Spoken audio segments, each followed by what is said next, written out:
জামাতকে খাটো করার জন্য, জামাতের ব্যাপারে জনগণকে বিভ্রান্ত করার জন্যই মূলত এই ধরনের বক্তব্য দেওয়া হয়েছে যে আমরা জামাত ইসলামী 30টি আসন নাকি আমরা ওই দলের কাছে আমরা চেয়েছিলাম, যেখানে বাংলাদেশ জামাত ইসলামী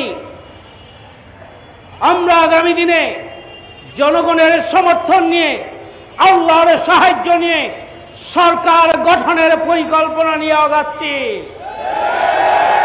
এদেশের জনগণ যখন জামাতের প্রতি সমর্থন, ভালোবাসা, আস্থা প্রতিনিয়ত বৃদ্ধি করছে, তখন দিশাহারা হয়ে, ঈর্ষান্বিত হয়ে জামাতের বিরুদ্ধে অপপ্রচার ছড়ানো হচ্ছে।